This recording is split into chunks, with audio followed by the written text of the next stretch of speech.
keep riding. If you ever change your mind about leaving it all behind, remember, no geography.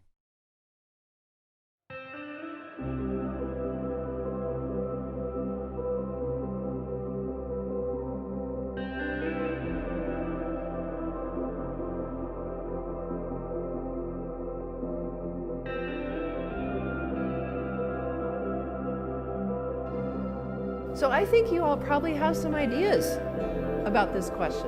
Why does nature heal? Why do we feel so good in nature? The first reason we often hear is that, well, it takes us away from our toxic culture, right? There's so much about our culture that does not cause this feeling of spaciousness and timelessness and so on. And there's also a lot that our culture teaches us that's pretty painful. So here are just a few of the messages you might be learning from mainstream culture. That it's not okay to be who you are is one of the bottom lines that we learned very early on. Does anyone identify with any of these as having, yeah, okay. So now we'll look at the more positive aspects of why nature heals, not just that we're getting away from all this toxicity. First is, I think that not only does our culture teach us it's not okay to be who we are, but nature teaches us that it is. That there's nothing wrong with us. Why would I say that? I was walking on a hike, I don't know, a year or two ago, and I saw this beautiful field of wildflowers. This isn't it, by the way. This is from another hike. I didn't have my camera on this one. And they were all yellow, except for one. And the one, it had the same formation as the other flowers. It was clearly the same kind of flower, but it was pink, right?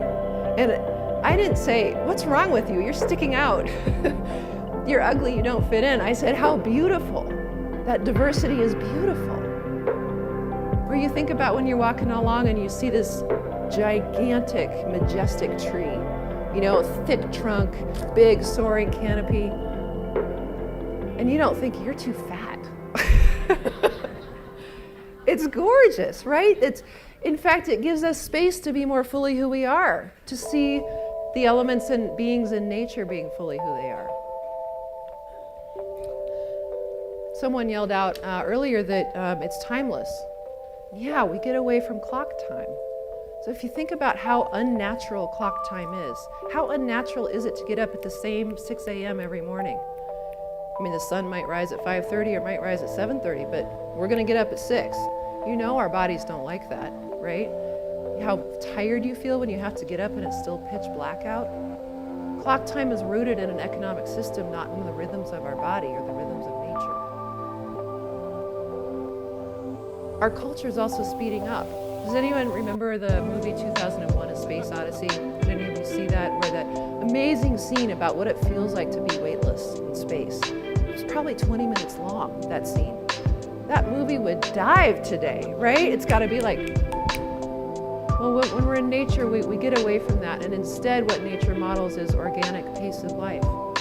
You don't see things growing before your eyes. Even if you're an avid gardener and you check your plants in the morning and in the evening and you can see the change, you don't actually sit there and watch it change, right? It's slow. And the more time we spend in nature, the more we allow ourselves to move in our own natural pace. Now, a caveat, in Boulder, you will see people sprinting up trails with ear pods stuffed in their ears. I'm not talking about those folks.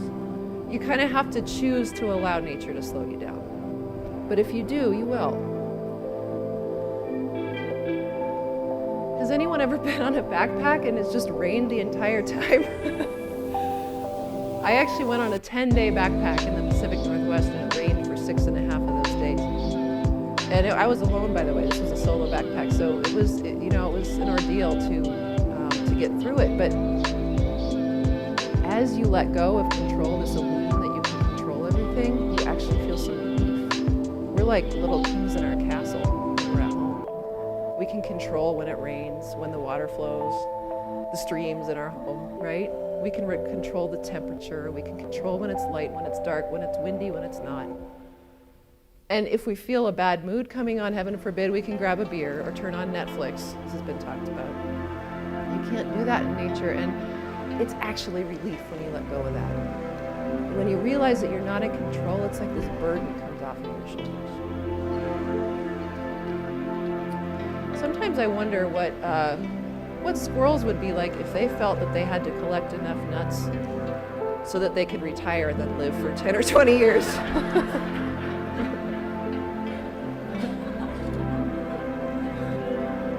Or can you imagine a bear trying to store enough fat that they can hibernate for 20 years of their lives?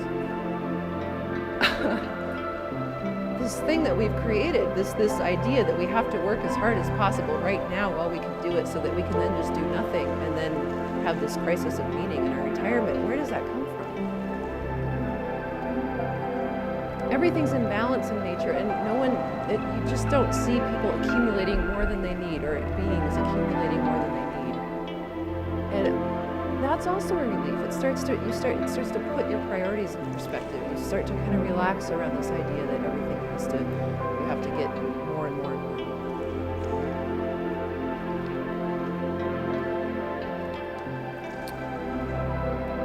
So our culture, another thing our culture does is try to ignore death, right? We're terrified of death. We don't like to face that we ourselves are going to die. We don't like to face that all of our loved ones are going to die. When loved ones do not die, it's hard for people around to know how to support because we just don't know how to deal with death in our culture. And that's reinforced by, if you go to a park, there's no death in a park either. All those dead branches, they're taken away, they're manicured away. Nature is not like that. That's part of what makes a wild place wild.